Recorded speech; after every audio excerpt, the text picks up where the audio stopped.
This is Life's a Pitch TV.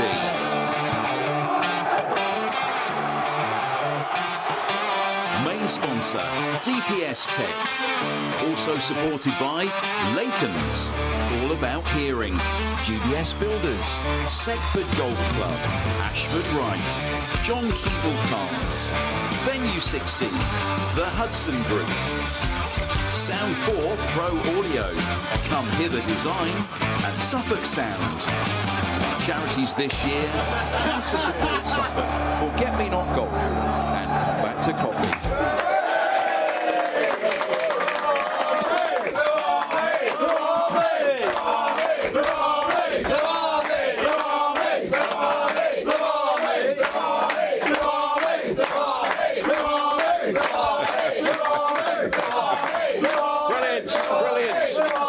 Brilliant. Welcome to the DPS Tech Arena for this week's edition of Life's a Pitch TV, where one of the comments from last week's show was the crowd in here is louder than the crowd at Portman Road.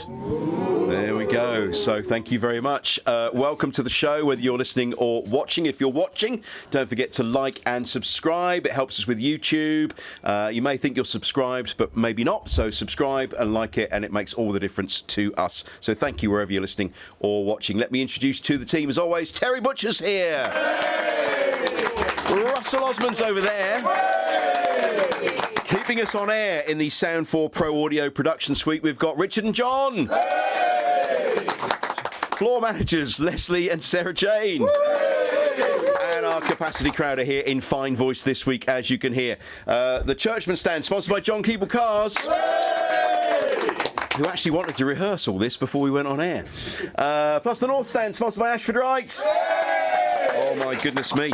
Loud, loud, loud tonight. Thank you very much. What a crowd, Butch. Yes, what a crowd. The best we've ever had. Oh my goodness. Just not quite as good as next week's. Depends whether you watch this episode in sequence or not, really. Absolutely, I suppose. Yes. It does help. Yeah. Noisy old bunch, Russ, and lovely, innit? Lovely. Absolutely. Fueled by alcohol, fruit cake, rocky road, biscuits. You had a bit of everything, Mark, have you? Yeah, I can tell. What would you recommend? Oh, the fruit cake. Fruitcake. Fruitcake's very nice, yeah. Well done, Sue. Yeah, very nice. It's always very nice. Always very nice. Look, only one game to look at, as the Portsmouth match was off again. Oh, it was worse than that, wasn't it? At least we knew in advance this time, so we didn't have to set off John Catton, who's in the crowd. He got, not my fault, he says, got as far as Colchester and then had to turn back. Could have been a lot worse, couldn't it? Yeah, as the Scummers, they try everything, don't they? Oh. You know, if you play Southampton, then Portsmouth are the scum. I'm afraid What to say. is it with a championship club that has a frozen pitch in this day and age and a waterlogged pitch? I mean, do they not want to play us? Something to do with the weather, Mark. Was it? I think they've. Well, you could say allegedly that they weren't. Well, the first one especially wasn't worthy of being postponed. You could say that, but there's been a lot of jiggery pokey when it comes to waterlogged pitches in the past, and I'm very guilty of one or two incidents as well. Oh, have you? Yeah, it was very good. In your managerial reign? Yes, but I'm not going to say which club. And you have to be very good friends with the fire brigade, and especially the chief down the station. And sometimes they can help because they sense there's going to be a fire. I don't know what it is. Oh, so you weren't calling them out to get rid of the flood, you were calling them out to cause the flood? Well, I wouldn't put it like that, Mark, to be honest. All of a sudden, one of the pipes burst and the attachment came, and the pitch was completely more flooded. It was like unbelievable. And then it froze. So it was doubly sure that it was off. It worked well to our advantage, actually. I never thought you'd sing to that level. Well, one has to. Especially with my managerial career, you have to. What do you think, though, in this day and age, though, Russ? I mean, a championship club, they should be able to put a game on, shouldn't they?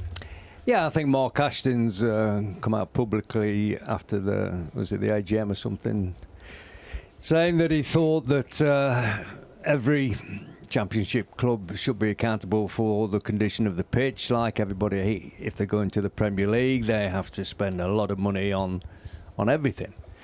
the pitch, the changing rooms, the press facilities, catering, the lot, you know. And I think in this day and age, when they're throwing around millions of pounds on players' wages and signing players for millions of pounds, then there has to be a point made somewhere down the line that you have to make sure that your facilities are in tip-top condition. And maybe there should be a proper standard that they have to all come up to. You know, and that's like the density of the pitch, how much turn there is on the pitches, how soft they are, how hard they are. They can't be too hard, they can't be too soft, you know, but they have to have good drainage. And there has to be a way of keeping the frost off. Yeah, but you used to play and it was a bog, wasn't it? I think, yeah, that was August. Yeah, that was right at the start of the season. But yeah, it was, and then the grass went, and yeah, it became just earth, just mud. And then I think with the snow, especially, the snow is very difficult to stop that with the snow. But you know, you should have undersoil heating. There should be good drainage as well. Look, you know, back in the day, the call would go out on Radio Orwell, wouldn't it? Can some people come along and help clear the pitch? Yeah. Or clear the lines, and the orange ball would come out. You know, come hell or high water, back in the 70s, whatever, the games would have been on. Yeah, I mean, and if it was soaking wet, you got wet. You just slipped over, and they say now it's dangerous to players. You know, when your kid's going out, you know, when you're 7, 8, 10, 12 years old, it's great fun playing on a muddy pitch and sliding around, and I think you get more injuries on a normal pitch now with the amount of knee damage that's done. And you look at some of the quality that was played, say, at the baseball ground, you know, when there was hardly a blade of grass actually in the diamond shape of the pitch. Some of the football was fantastic. You know, in really thick mud, people are still hitting 40, 50-yard balls with heavy footballs, with heavier boots, and the pinpoint accuracy was still there. Yeah, it made for one or two mistakes, but it made for a lot of entertainment. There's one exception, of course, that's Carrow Road, because there was no quality football played there, so allegedly. I was going to say something, but we'd have to edit, so I won't. Now, poor old John, who's in the crowd, got as far as Colchester. But the rearranged fixture, I've just got the details on my phone here. 58-year-old Tom Morkan from Bergen in Norway said it was really bad luck when he flew over for the second time to watch Town play Portsmouth. Poor chap. 500 quid, both round trips combined. So you got a feel for people like that who've made a very, very long journey. Yeah. You certainly have. Is he going to try a third time? Or Who knows? Yeah. Lucky third time, I suppose. Who knows? I won't be feeling too grand if it goes to a fourth, will it? I mean, it does bring up things like fixture congestion. When's it going to be? It's better to have the games in the bank and hopefully the points in the bank, isn't it, rather than having games to catch up? You say game congestion, but you look at it and you say, well, the squad sizes are huge. You know, they should just take it in their stride, the club. So they when they bleat about this congestion and everything else, it's a load of rubbish, because you've got 25 players there, or how many you want plus young ones. You know you can play two teams. So you know, at the end of the day, there should be no problem for the players, fitness-wise and all this sort of thing, mentally and all that sort of thing, because they play one game but not the next and everything else. So it's a load of rubbish about this. Crap. Sometimes the fixtures do get condensed, but you know, the more successful you are, what you could do if you have a good cup runner, you could just say, well, fixture congestion, we're going to dump the cup fixture. You know, you're going to try and win every game that you can, hopefully. Okay. It should have been around in our time when the squads were so small, and you only had one substitute, and you played on alternate, you know, on the next day as well. You know, I wonder how they would get on with that. That would be the PFA representative and their agents going bananas. There'd be all legal cases and everything else. But yeah, it's a load of rubbish. The squad size is massive. We never had 25 players in 3 years. What in total? Yeah. We did have a game though, and we are going to look back on it now. Town at home to Preston. We all said that was a home win last week, courtesy of our friends at Town TV. Let's look at the highlights. As Ipswich Town host Preston North End in the Championship this afternoon, looking to bounce back from last weekend's defeat at Sheffield United, which ended a 7-game unbeaten run in all competitions. Both teams in a relegation battle as Kipre lifts that into the path of Davis, attacking position left side. Davis into the box, Burns underneath it. Burns trying to head it back across to Adon. Adon goes for the spectacular, the acrobatic effort. Just dispossessed inside the penalty area, and now it's rolled forward towards Jebison, and Jebison might be away here. He's behind Kipre, he's into the box, and Jebison has dinked it over Walton, but he's dinked it wide. What a massive opportunity. It's almost normal service resuming with Ipswich on the ball. Kipre into Mehmeti, Mehmeti offside. That must have been close. That is a great run from Mehmeti. Good ball from Kipre. Once again, it's so tight and compact in there. Where's the advantage? Kiusta almost tripped by Whiteman, and he almost threads it through to Adon, and then the challenge comes in from Gibson. It drops for Davis just outside the box. Davis onto his right. Kiusta on the... just puts it wide. Jens Kiusta holding the ball aloft. Furlong actually won it ahead of Small, and it's into Adon, and now Adon into Mehmeti inside the box. Mehmeti just into the side netting. Devine controls outside the Ipswich penalty area, looking to link up on that right side. Devine into the box, left-footed effort, blocked only as far as Gibson, and then Walton has to dive to his right to gather cleanly, and play goes on. And now Valentin looking to set Jebison on his way again down the right side. Jebison with support from Devine. Jebison away from O'Shea, cutting him back for Thompson. Thompson left-footed effort, and it's a finger-tip save from Christian Walton over the bar. Preston, as a result, have a corner from the far side. In it comes from Devine. Kipre rising, and it's held back across goal, and it drops for Lewis Gibson. And Gibson slots Preston into the lead. In it comes from the far side towards O'Shea, and it was Kipre with a free header stooping, escaped his marker. Clark, though, able to hold off Valentin. He's done well on this near side, Jack Clark. And then he's into Mehmeti, into the space that Valentin has vacated. Mehmeti in the penalty area, trying to find the bottom corner. Kipre and O'Shea again will be the main targets. And it comes from Clark. It's a deep one towards the back post, and it's headed back across goal. It drops for Hurst. Davis to help it goalwards. Appeals for a handball. Agpom, danger not clear. And is it scrambled in? And it's Hurst at the back post who can't turn it in. The block came in. Coventry really have been hauled in, haven't they, Frank Lampard's side? Taylor lifting this forward towards Hurst. Hurst inside the box. Hurst, can he find the finish? Cleared off the line by Gibson. The Ipswich can't find a way to break the visitors down. Here's O'Shea driving down the right side. In comes the delivery towards Agpom. Might drop for Clark inside the box. Here is Jack Clark trying to find a shot on that right foot. Is he found? Yes, he down. Penalty. It's Clark. It's in. 1-1. A big moment for Ipswich Town. Jack Clark from the spot. Davis. Clark is free on this left side. Surely we're into the final knockings now. Clark is away from McCann into the penalty area. McCann getting back. McCann challenging Clark. Clark went down, and it looked like he couldn't squeeze between Valentin and McCann. It looked like McCann had come across the back of Clark. Davis delivering in. It drops for O'Shea, and then appeals for handball. O'Shea wants a penalty this time. O'Shea back to Clark. Clark, and then Lindsay is in the way. So many appeals here from the home supporters. Maybe they had a claim with the first one. Delivered in towards the back post. Preston are hanging on. Johnson gets there. Play still goes on. Johnson towards Kipre, who heads straight at Cornell. And is that the final chance for Ipswich Town?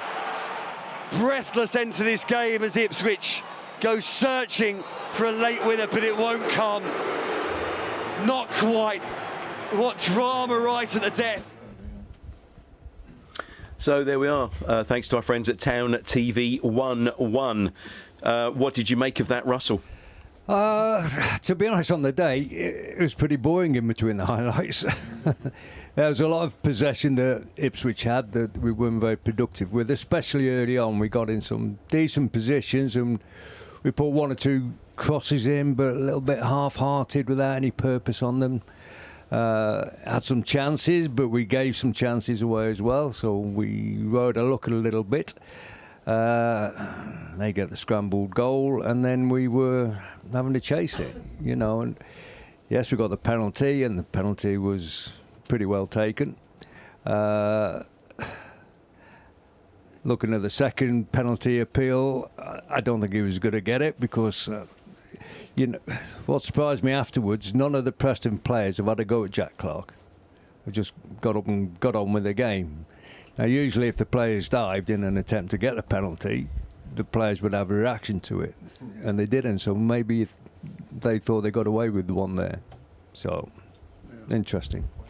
Terry, it's very, very... I mean, the first half was... The build-up play is very slow. Really slow. Yeah, and it wasn't until towards the end that we actually saw Town sort of rolling up their sleeves and getting stuck in. It's really boring to watch. Well, they came with a game plan to drop off. We call it the low block. We just call it just retreating to your own penalty area. So you can employ that. I've employed that as a manager before when you're playing top teams. Because was that before or after the wet pitch? Oh, it's well after. I learnt my lesson after that. So they dropped off. So there was no space to hit the ball over the top, like for Hurst or for Azon, because they make great runs, but they don't actually get the service that they should do, particularly Azon. But it's when, say, O'Shea picks the ball up and he comes out and he plays it to Kipre. Kipre will have a look and then he plays it back to O'Shea. All the Preston team then were able to just say, right, they're back into position which they would have worked on patterns of play. So they're very happy with that and let them have the ball. But if we do break old pass out from the back, the passing's got to be 1 touch or 2 touch, not 3, 4, 5, 6 passes, because it's everybody's tied off then, and people aren't making runs because they don't know when the ball's going to come. They've got to come out quick. If they're going to run with the ball out quick and then pass it and eliminate a player, so then it must be what they call an overload. So you've got 2v1 or 3v2 in your favour, but they don't do that. They don't transfer. When you transfer the ball across the pitch, because people should mark on the right side of their opponent, so they can't get the ball to feet. So when the ball goes across the other side, they're on the wrong side then.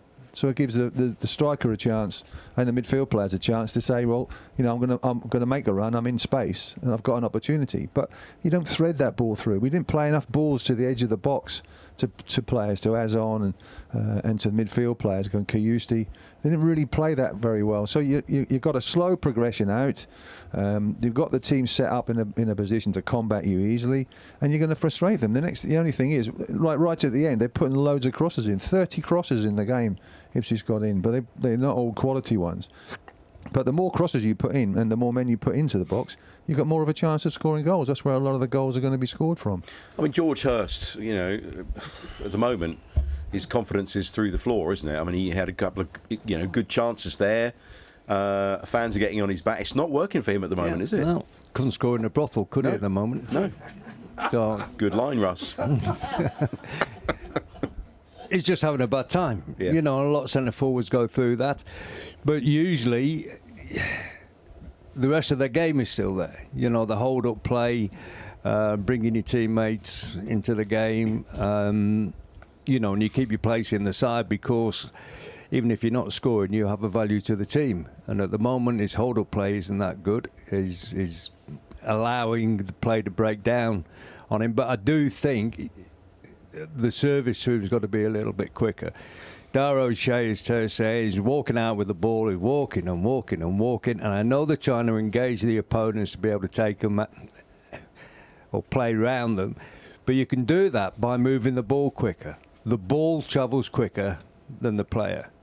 So if you move the ball quicker, you can take your opponents out of the game just by passing around them quickly and accurately.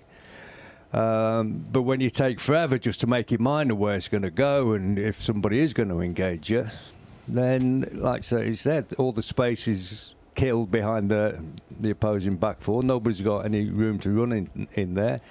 So it's a bit cat and mouse then.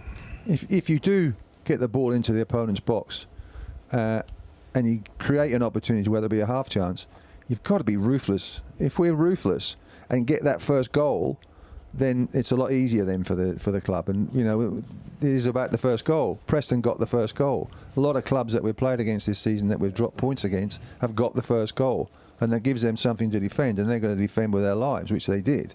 But if you do get opportunities, you've got to. We had some great opportunities we were a bit towards wasteful, weren't we? Very wasteful. Yeah, early on, I thought we were very wasteful, getting into good positions and just not. And I thought the quality, like the free kicks and corners, the quality of ball into the box was poor, very poor. And then we concede from a corner. I mean, the thing is, you play zonal, and you have your people dotted along the 6-yard box, your best attackers, O'Shea, Kipre, Hurst, or whatever it is, and you have the taller, the giant Leif Davis marking somebody, and you have Jack Clark marking somebody, and then the end, because Jack Clark lost his man, we end up conceding a goal. But Jack Clark against the boy, what was it, Dixon or whatever his name, I don't know his name. It's a mismatch, and he was able to eliminate. The ball was in the right area. He was able to eliminate the tall ones, and fend off Jack Clark, the greatest striker in the world in the air, and then he made this, and it was saved, and it's a goal. It's a chronic goal to give away. It really is. Okay, well, let's just focus on the striker role for a moment or two. So Hurst is not doing the business at the moment. Azon, whatever his name is doing okay, but I think he went off with a headache or something. I think, didn't he? Was poorly. I had a headache watching the game, I tell you. You would start with him with the current crop. I would start with Azon. Yeah, Russ, you're not so sure. I don't know. I think sometimes you've just got to stick with somebody and show a little bit of belief in them, but explain to him what the requirements are that you need. Of Hurst. Yes, great if you get goals. More importantly, you've got to be a pivot forward. You've got to hold the ball up, and we've got to be able to play off you. Get those right, and you'll keep your place. He did nearly everything right against the keeper when that was an unbelievable ball from Jack Taylor. It was the best ball of the game, phenomenal ball, and he controlled it. Keeper came out and he lifted it over him, but it wasn't hard enough, or he didn't. It wasn't. It was a bit of a half-hearted when the defender got back. It was a great chance, great run, great pass, good defending, not a great finish. Yeah, good defending to get back. When we're crying out for goals from the centre at the front, we let Sammy Smodics go on loan to one of our Championship rivals, Derby County. Here's a man who, I don't know, would any of you like to have seen him in the number 9 role? Because he couldn't be any worse than what we've got. Could he? But he's not prolific for us, is he? Well, but he has been, hasn't he? And we've, have we been playing him in the right place? He came as with a golden boot, didn't he? He scored the first goal in the Premier League. Yeah, against Man City. But I mean, he's used to. He's used to playing in a team, or was used, particularly at Blackburn, where they just sat back and then broke. We've been trying to have a go at teams, in particular this year, and it hasn't quite worked. It hasn't worked for him. I thought he was just better on the left in the Broadhead role rather than as a main striker. But why not try? Why not try him more as a main striker? Too late now. Well, it's too late now, but it's sad because there's a really good player in there, and John Eustace, now he's gone back to him as a manager at Derby. I'm sure he'll get a lot more out of him than we did. But Mehmeti started and he looked quite sharp early on. I thought he was good. Yeah, and I think if we'd have scored early on in the game or within the first half hour and taken the lead, then I think we would have seen. It's all more about taking the lead, isn't it? It's all about getting that first goal. It never used to bother us, though, did it? If we went 1-0 down, you knew we'd score a couple of goals and win. Yeah, but it's a different team, different area now, sort of thing that we're in. But it's just so disappointing because you can see it coming, and the longer we take to create a chance, you see the confidence just drop a little bit. The crowd get quiet because they're not being entertained and they can see what's happening. But but I still think that we're still in with a great show. We have a great squad. And it's about utilising that squad. But if Kipre could have got a couple of goals. Kipre could, yeah. Kipre absolutely. Hurst could have scored that one. I mean, the wheels are coming off the Coventry bus, aren't they? Absolutely. Middlesbrough having a bit of resurgence. The Scummers didn't do us any favours, did they? So no. Listen, we said we thought Coventry would find it a bit tougher going into the second half of the season, and that certainly proved the case. So it's going to be a very tight finish to the season. I'm sure of it. Well, 17 games left, is that right? 10 away, 7 at home. Okay. Did Jack Clark kick the penalty twice? Doesn't matter, does it? I think he did. I think he did. I did. I mean, I think the penalty he scored off the post. Who was that against in the Sheffield United? Yeah. That was, that's the area that he was aiming for, just inside that post. For it to be quite high up and over the keeper, I thought, no, that was if you look at it, it's a really poor penalty, but he scores from it. It's because the pitch is just so wet and boggy and slippery that, the divot moved it. I thought he did. It wasn't a divot, was it? That no. I thought he did, but isn't there a story where somebody threw a divot? Tyson, yeah, Tell us again. Anfield. Tell us again. Go on. Well, somebody gave a penalty away. Yeah, I think that was me, wasn't it? Was it? Yeah. But thanks for that. So, and it was in front of the cop. I forget what the score. It was tied, though, wasn't it? Was it 0-0 or something at the time? I think it was 1-1. Was it 1-1? And it was going into the last few minutes. Yeah, and so gave the penalty away, and Franz Tyson's just down on his haunches, just by the D on the edge of the 18-yard box, right in the corner where it joins the 18-yard line. And I think Terry McDermott was taking the penalty. Yeah, this is my roommate at England duties. And as he ran up to take the kick, Franz had managed to get enough mud off the bottom of his boots and divots and stuff like that, and it created like a decent snowball size ball. So I was Terry Max coming up to take it. Francis chucked this big clump of mud at the ball, hit the ball just before Terry Max struck it, and of course it flew over the crossbar. All hell broke loose, and the referee, he was watching the goalkeeper, making sure that the goalkeeper didn't move off the line or anything. So yeah, it was excellent. As soon as he threw it, we knew it was to Franz, and he put it over the bar, and then all the Liverpool players started converging on Franz. So it was like, protect Franz. A big blue white shield was around him to stop him. So any young managers watching the show or listening to the show, get friendly with the local fire brigade if you want to get a waterlogged pitch, and just learn how to pull some mud off your boots if you're very playing. hard to hit a ball sort of 10 yards away with a It was a hell of a shot. with a mud ball. It was really good. Fantastic. Good It's at an coconut art. shy, was he? Yeah, he was very good. Yeah, You used to practice after training that He all the did, yeah. time. What with a coconut shy? I knew it'd come in handy one day. I don't think you get mud on the bottom of your boots now in the games. There's no mud on the pitch, is there? On the pitch. No mud anywhere. Perhaps they made that rule when having seen the video of that. I don't know. Yes. There we are. FA examined it somewhere. Elsewhere, Humphreys and Chappers on target. Nice for them. Yeah. Nice for them. Yep. Time for this week's Player of the Week, sponsored by GBS Builders.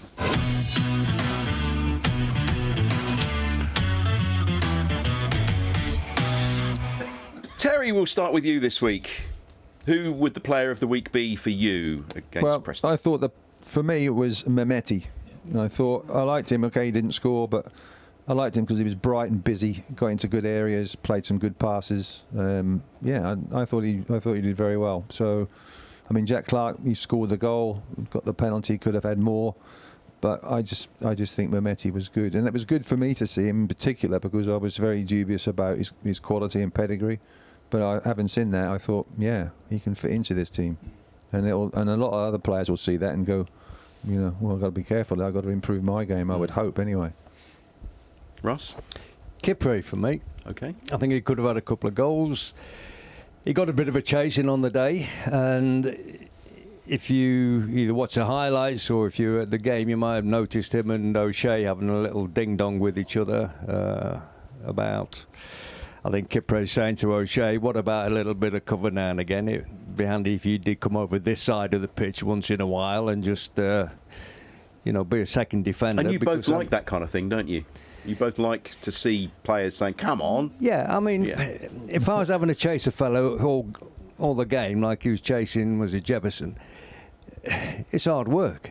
Even if you're as quick as him, you still got to do the miles. And now and again, if your teammates sort of alongside you, he's probably dropped off another 5 yards.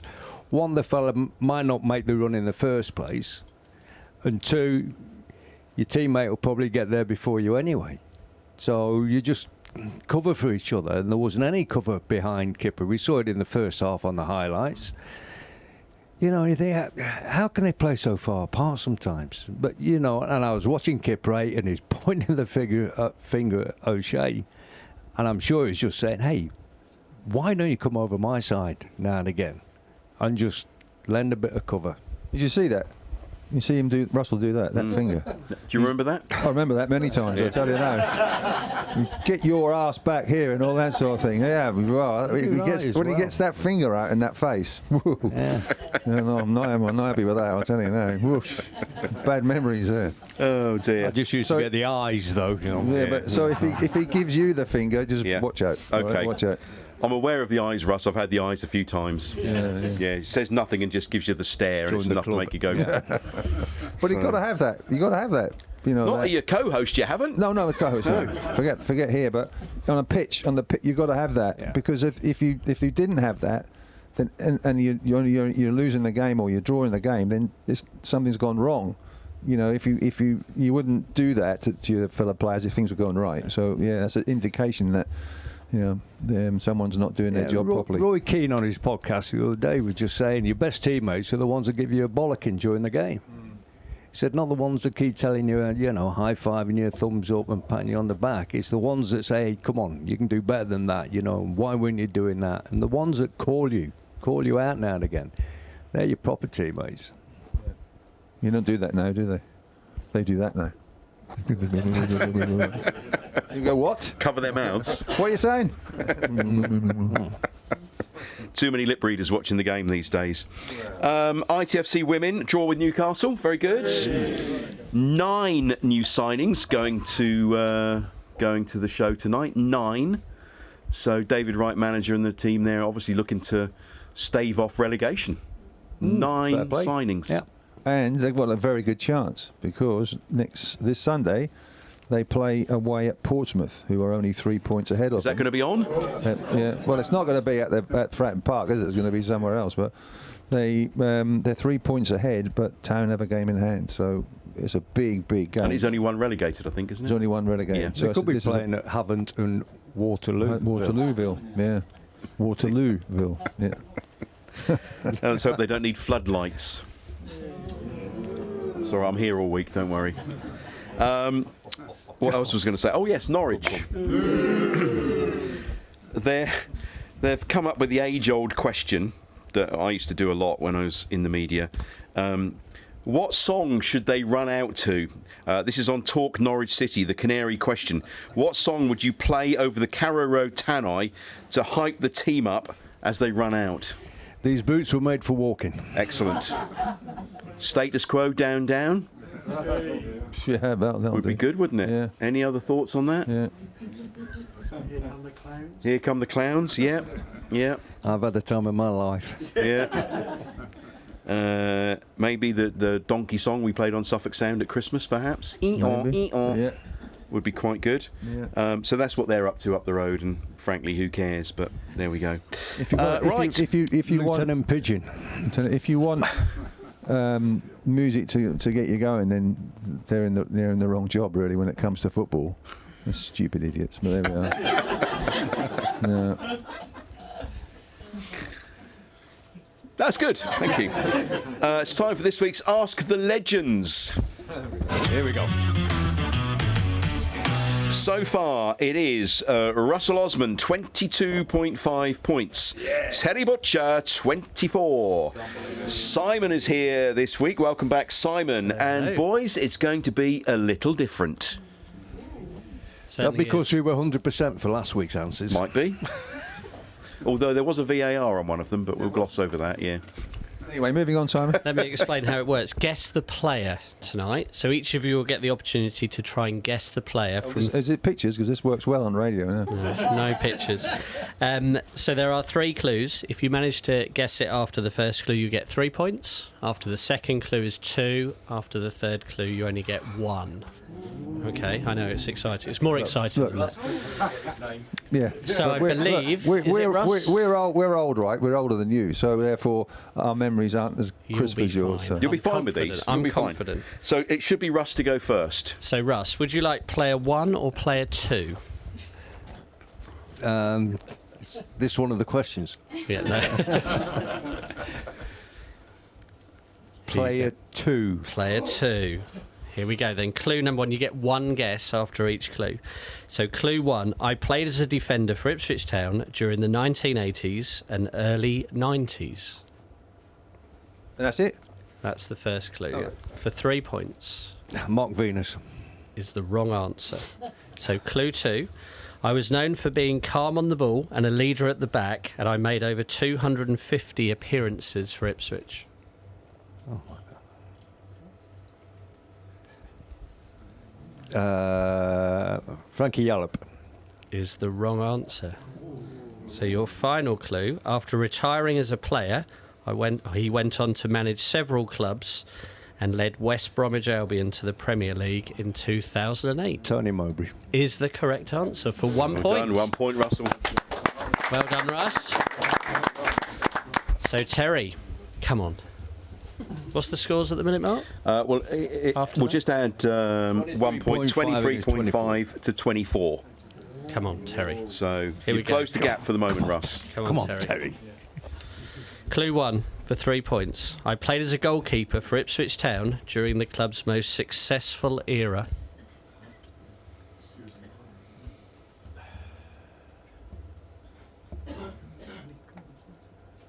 I played for the club during Town's most successful era as a goalkeeper, yeah. Is the wrong answer. Clue 2.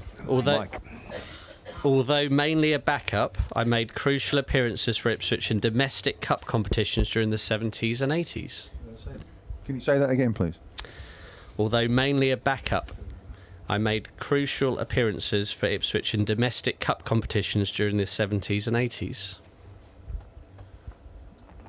Laurie Civil. Is the correct answer for 2 points. Well done. You know that for the first part, when you said I played in goal for Ipswich during their most successful period, I was going to say Russell. I thought, hang on a minute. You thought, hold on. And also as well, can we asked, was it last week or the week before, about haircut 100s, finger gestures, and you've got the answer to that. Yeah. Now, is it Emily or Emma? Emma. His partner's name, girlfriend's name is Emma. So it's an E. Is this and Jack an M. Clark? Jack Clark Yeah. celebration. I can't do it with a bit of paper. No. I don't know how he does it, but it's E and M. So he's spelling out her name, is he? Yeah. Oh, right, that's nice. Well, you can spell then, that's good. Yeah. So there it is. Yeah. E-M-M. Oh, that's No extra lovely. points for that. Well, that covers it. I mean, yeah. What happens if your girlfriend's name is Alexander or something like You that? get tied in a knot with that, don't you? You do, yeah. Or Victoria Venus, yeah. Yeah. Victoria, yeah, that's a good one. Yeah. Well done, boys. Yeah, 26, Terry Butcher, 23.5, Russell Osman. Daylight robbery. Very close. Time now for our game Life's a Pitch and Putt, sponsored by Seckford Golf Club.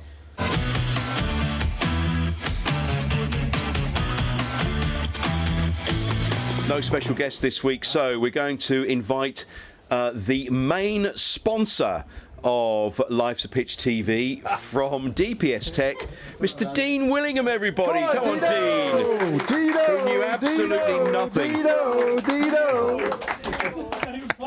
Can't even play. It's not, don't worry that you can't play. It's probably an advantage. You've got nothing to be there. So from DPS Tech, Ability has nothing to do with it. our main sponsor. No coaching. Okay, so Tone. you've just No got to putt coaching. it into the holes, Dean. Just all you do. It's easy. 600 points up for grabs. Yeah. Go for the ones on the left. Six- Here we go. 600. The number one. Oh! Just hit Good the pace. corner. I think he could hit it a bit harder to me. Oh, nice pace. Oh! Nearly in the 100. Scoey at the top with 160 points so far.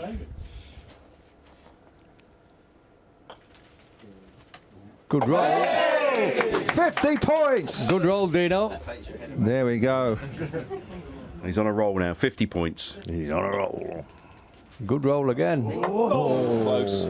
2 more to go. It's a bloke line. Here we go. Here we are. Oh! And the last one. Finish with the big one, Dean. Oh, no. Well done. 50 points. 50 points. He's on the scoreboard. He's on the scoreboard on there with Tommy Smith. Who's got to have to come back because he's left-handed and played with the right-handed club, I seem to remember. So we need to get him back at some point. As Dino's our main sponsor, I thought that was magnificent, Dino. Absolutely. Quite possibly the best round so far. Yeah, absolutely. Yes, without a doubt. Comfortably. Yeah. Very good, especially as the wind was, rushing across. And Yes, he read all the conditions perfectly. Yes, amazing. Absolutely amazing. Including that lump in front of it as well. Getting worse. Oh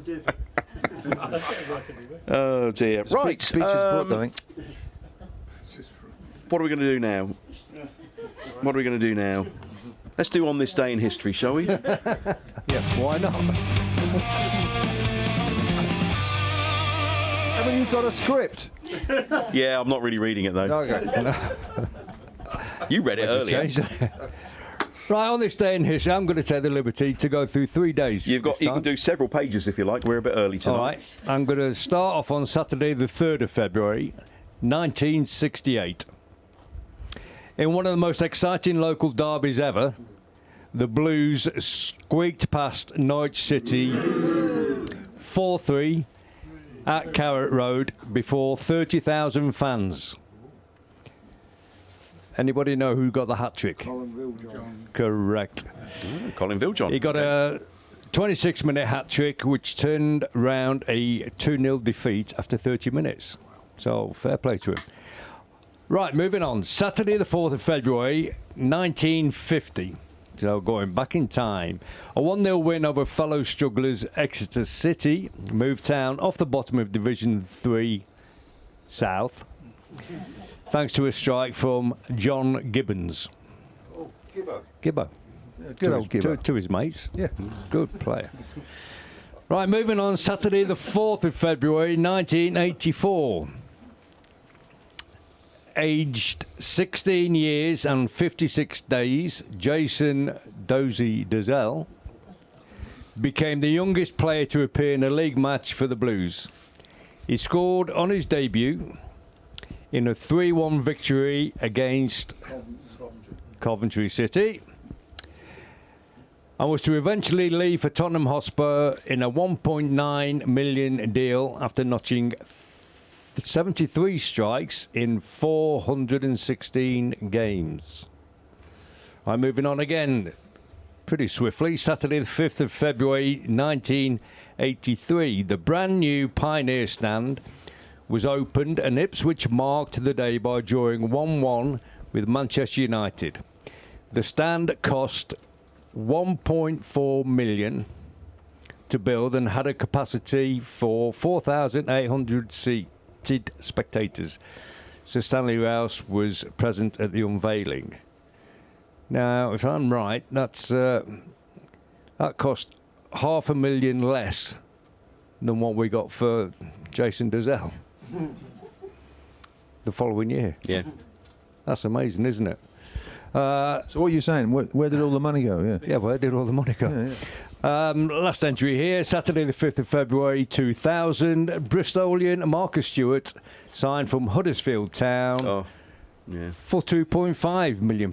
He scored on his debut as Barnsley were beaten 2-0 at Oakwell. I think that's what we were all hoping would happen, this transfer window. There would be a Marcus Stewart character that came along. But there's none out there like Marcus Stewart. Well, there weren't many people like Marcus Stewart anyway, but particularly in today's world. Which is really, really unfortunate. But he was fantastic for us. What a signing from George. Yeah, very good. And that's it from this day and the day before. You talked about the stand that was built. Yeah, and it was downhill after that. That was the reason why the club went down. I remember. I mean, you had Pioneer on the shirts, didn't you? So it was part of a big sponsorship deal, wasn't it? Yeah. Didn't you all get stereo systems? Yeah. Certainly did. Yeah, good ones. Yeah, and we good obviously ones. paid tax on it as well. Yeah. Just in case. I can't remember how much tax we paid, but we paid something. Or maybe not, I don't know. But the stack that we got was actually bigger than Laurie Civil.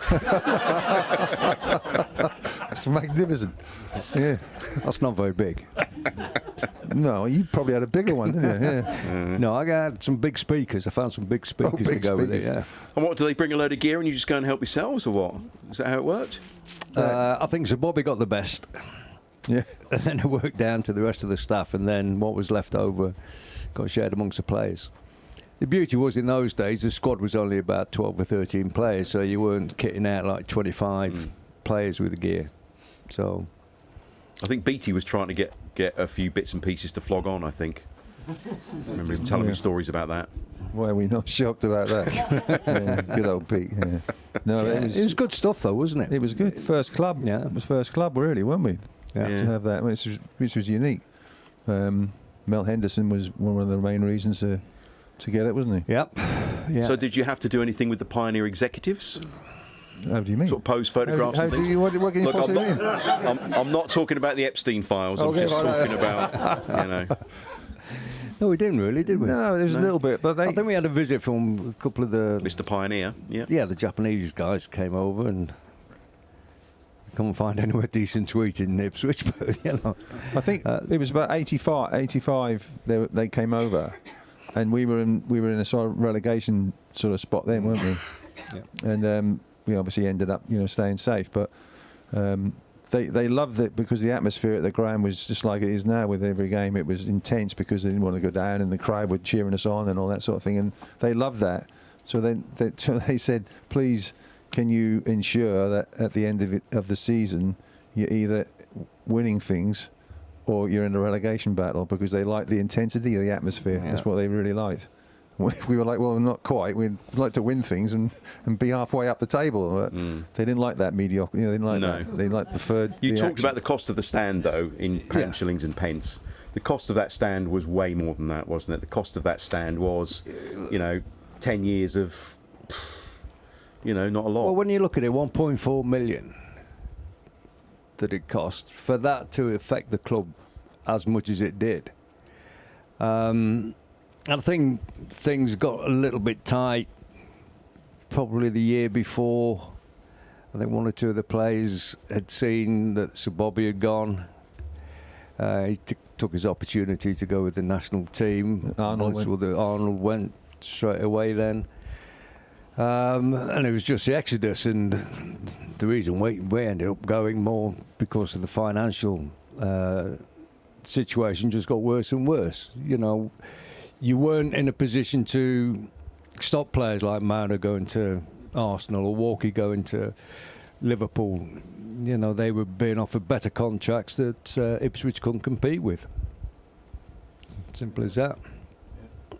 So it cost us a lot then. Yeah, a hell of a lot. Yeah, Yeah. I mean, a hell of a lot from like 81 to 86. It was. You think where we were in 81, and to get to 86 and then get relegated was really. It should never have happened. Really, never happened. Bad decision. And when you're losing your two of your top people, Arnold and Bobby, it was tough. Because you can never, because the ones that left are all internationals, so it's very difficult to replace those like for like on the transfer market. I mean, we couldn't pay a lot of money to transfer because we were skint really in many respects, but you couldn't get the quality as well. When you lose that quality, you're not going to win as many games as you used to. So that was it. But there was a couple of other things happened, didn't there? There's a European ban. Yeah. We didn't qualify for Europe anymore. So we lost money from that. So really, it was all dependent on staying in European football to afford the stand, and we weren't able to because the demise had happened a little bit quicker than that. And then it was just like a waterfall. We just got to the point, and it was straight over the edge. Shame. Never mind. Yeah. Still a nice stand, though. Still a nice stand. Still I wonder how many names it's had over the years. Co-op, Britannia, Magnus. Eyesore. Is it Eyesore? West Stand, yes. It will always be the West Stand. Right, now this week's Man v Fat, I'll come to results in a moment or two, but we sort of set ourselves a bit of a challenge last week to come up with some Man v Fat team names. Have you been doing your homework? Yes.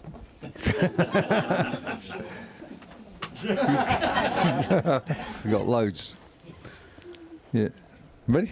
Yeah, go on. Borussia munching Big Macs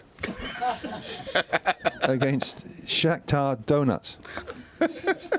Ronaldo Donuts against I Predict a Diet.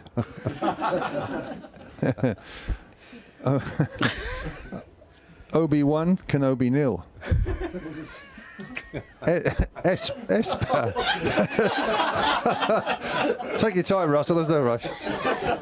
It's the first one. Spag ball. Very good. Yep. And there's players that played. Well, you got Real so bad. Or, there's a player that played in one of these Man Be Fat games called Mo Salad.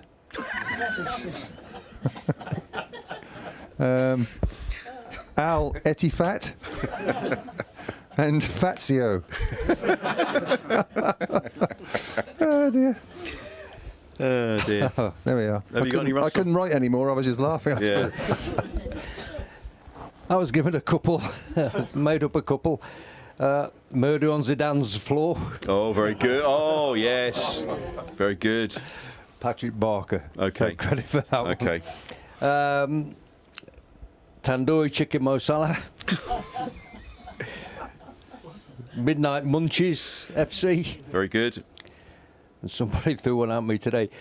Fat boys are harder to kidnap FC. But I said we won't be able to say that on air. Oh dear. There's a couple that I found. I have to say that I just nicked them off the net, but they're funny. Atletico Madrid, which I thought was really good, and Real Madras Oh yeah. or Real Midriff. Okay, thought those were good.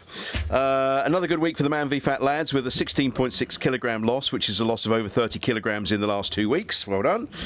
Individual performance of the week was from Phil Brown with a 2.8 kilogram loss, but well done to our oldest player, Tom Kingsley, with a 1.5 kilogram loss. Not bad for a 63-year-old. Wow. So well done, Tom.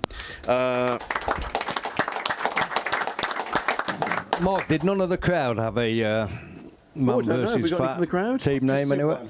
Fatina Blues. Fatima Blues. Fortina Blues. Oh, right, very good. Excellent, yes. Any more?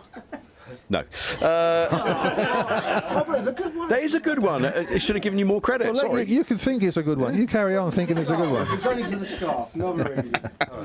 Ipswich Town wrapped up the Pitch League Yes. as they moved 6 points clear with 2 league games left. So well done, Ipswich Town. Team name of the week, Paris Saint-Germain. Oh, Good. This week's results are Lake Norio's Is that the 12. Chinese league? No. Lake Norio's 12, Man Titty 1. RB Liposuction 2, Ipswich Town 13. Not in Your Mum's Forest 2. Ozempiakos 6. So unlucky Not in Your Mum's Forest. There we are. They obviously got lost in the forest. They so there we obviously are, yeah. did, yes. Bit hairy for them that night, I guess. Was it? Right. one of the teams got So battered. Derby County. Memories of playing Derby?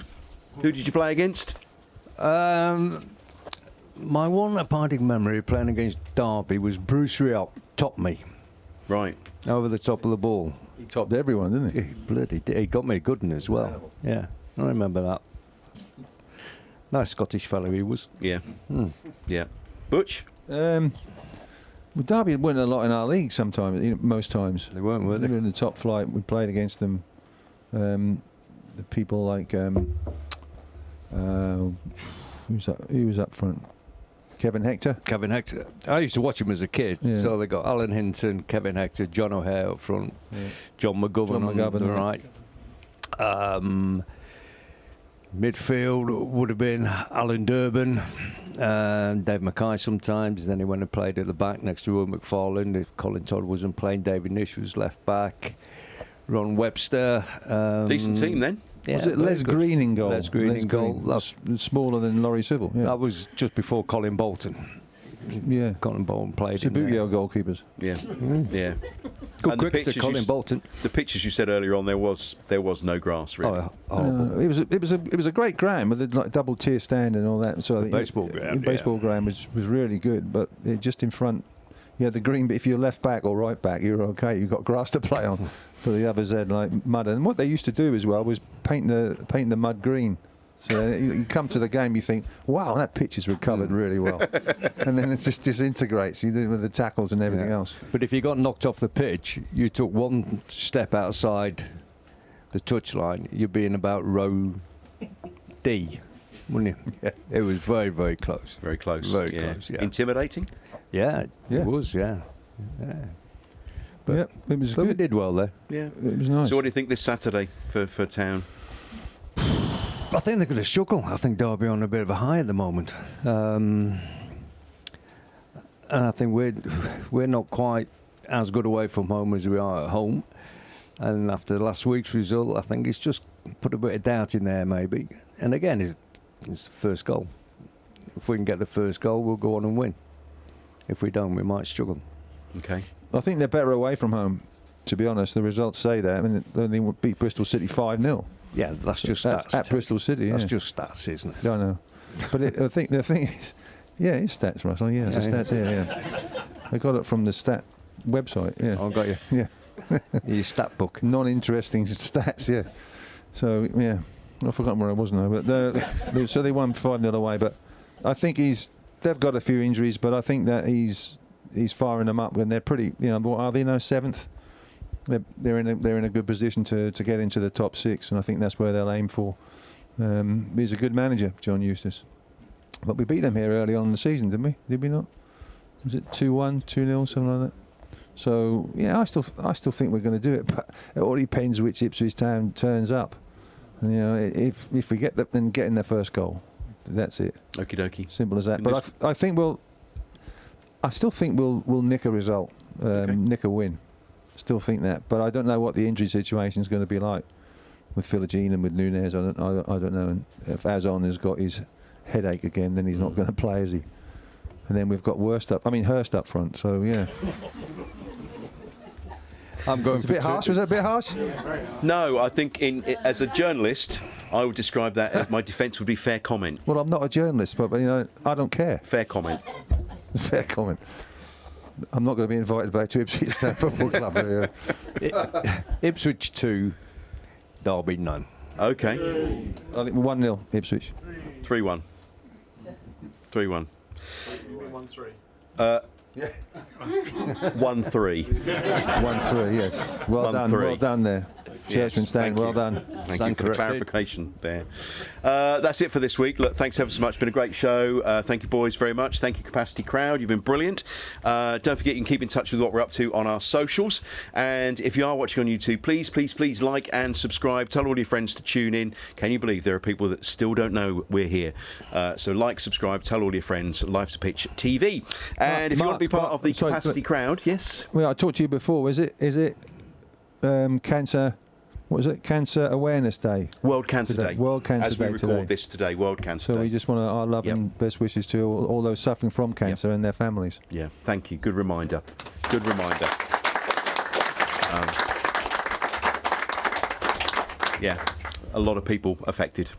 Directly or indirectly. Don't forget, if you want to be part of the Capacity Crowd, go to our website, www.lifespitch.tv. Free snacks. We have Rocky Road, we have fruitcakes. Sometimes Sausage Roll Dave turns up. There's beer, all sorts of things, crisps and snacks. So if you want a good night out, come along and be part of the Capacity Crowd. And it's warm, isn't it? It's like a warm space. All these people have come in for a warm space. Anyway, that's it for this week. See you next week, everybody. Blue Army!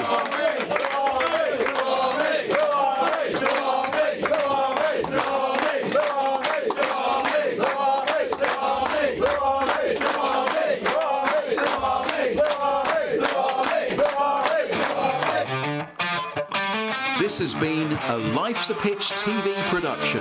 Main sponsor, DPS Tech. Also supported by Lakens, all about hearing. Seckford Golf Club, Ashford Wright, John Keeble Cars, GBS Builders, Venue 16, The Hudson Group, Come Hither Design, Sound 4 Pro Audio, and Suffolk Sound. Our charities this year: Cancer Support Suffolk, Forget Me Not Golf, and Combat to Coffee.